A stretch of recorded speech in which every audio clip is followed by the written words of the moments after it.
The meditation of each and every one of our hearts today. We praise God, who is our rock and our Redeemer. Well, God's call on our lives is to be generous. It's commanded by God. But surely, given our current economic situation, God would understand and make an exception to us today. Wouldn't He? I mean, God can't expect us to be too generous in our uncertain times, can He?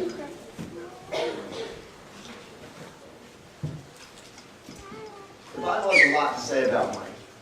In fact, Crown Financial Ministry tells us that there are over 2,350 verses, biblical passages that deal with money.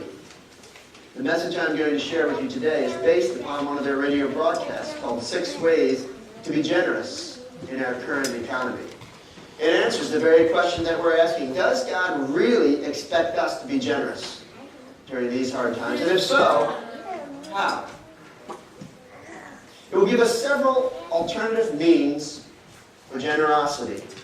So it is important that as we go through the passage, you ask God to show you the ways that apply to you. Not all the ways will apply to every person here. And they won't apply equally to all people.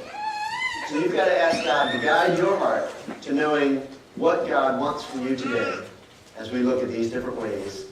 Maybe He will show you a brand new way to express your generosity on His behalf. To begin with, then, we need to become familiar with our passage. And I'm going to give you a very brief synopsis of our story, the story of Abram. We're going to be looking at Genesis 12 through 14. And Andrew, if you'll bring that up, we'll see just on the overhead a summary of the different events that happen from chapters 12 through 14. And we'll be drawing from these chapters to pick out the 6 different ways that God teaches us that we can be generous through Abram's example. And I probably will bounce back and forth between Abraham and Abram. You know that later his name changes. So if I do, don't let that confuse you. See if you can hear the 6 ways that Abram learns generosity. While he's living in Ur of the Chaldeans, he gets a message from God in 12, 1 through 9, that he is to leave the comfort of his home, the surroundings that he has grown up around, the people that he loves. He's to leave this place and go to a foreign land. He's going to go to a foreign country. He's to bid farewell to all that he has ever known and trust in God to meet his need as he travels.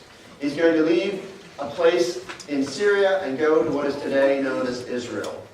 And his nephew Lot comes along with him. In verses 10 through 20, Abram arrives in Canaan only to find that God has said, I will provide for you. But when he arrives, he finds a severe famine over all of the land. So he doesn't spend too much time there. He actually moves through.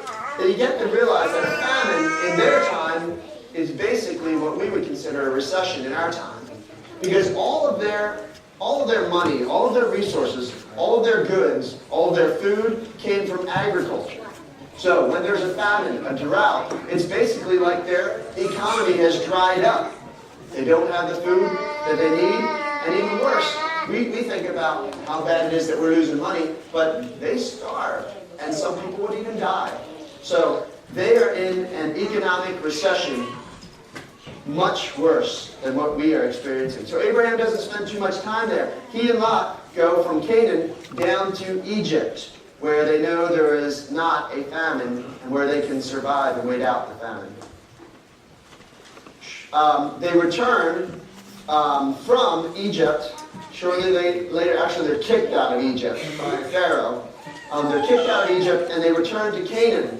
But in the meantime, their flocks have grown during their stay in Egypt, so much so that they can't stay together. There's too many sheep, too many goats, too many cattle. Their flocks have grown to such an extent that it is impossible for them to stay together. There's not enough grass, there's not enough water to support all of their flocks. So Lot and Abram separate. Lot goes one way, Abram goes the other. Shortly thereafter, Lot is taken captive by an invading band of tribal leaders.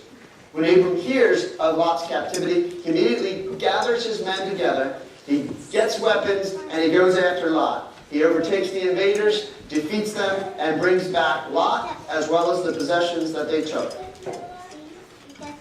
On his return from his successful journey to retrieve Lot, he runs into a man named Melchizedek. Now, Melchizedek is the first priest of God that's mentioned in the whole Bible. He is, in all probability, the first priest of God ever. So, he meets with Melchizedek and interacts with him, and we'll be looking at that in just a few minutes. Did you catch all 6? Did you catch 1 or 2? If you caught 1 or 2, that's pretty good.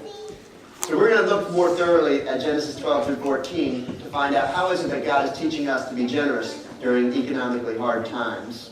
While it's fresh in our memory, let's take a look. Genesis 12. God told Abraham, leave your hometown, leave your family, leave your kindred, and go to a new place that I will show you, a new country.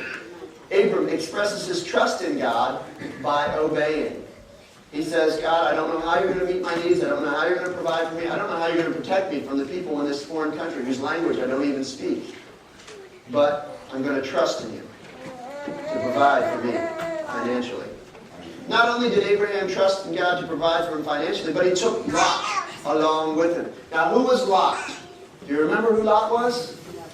His nephew. More than that, he was his dead brother's son. Lot's father was dead. Abraham took Lot with him. Abraham took Lot under his care and provided for him during a time in Lot's life that he needed someone to help him. Even though Abraham knew that he was going to a new place, that he was going to experience the difficulty of a move, a transition into a new culture, into a new lifestyle, into a new surrounding, he said, God, I'm trusting for you to provide for me, and not only that, but I will provide for Lot as you provide for me. I will take care of him. I will make sure that his needs are met. Abraham showed his generosity by taking in somebody who needed his help. Is God putting on your heart someone to care for, like Abraham cared for Lot? It may be a family member, such as elderly parents. There may be somebody in your family who is in financial crisis. Or maybe, like Abraham, God is calling you to be foster parents, or even adoption, to care for somebody whose parent has left them behind. Is there someone in your life today that you can take in and help through this tough economic time? It may be as bold as sharing your home with somebody in need, or it may be as simple as providing meals to those, or meeting those in need, or meeting basic needs. I know that this church has shown many of us, its members, the care that we need following surgery, or a hospitalization, or the death of a loved one by providing meals. I know at Thanksgiving and Christmas, if you're paying attention in the coming weeks, will be a call to bring in food to support families that we're going to help through the holidays.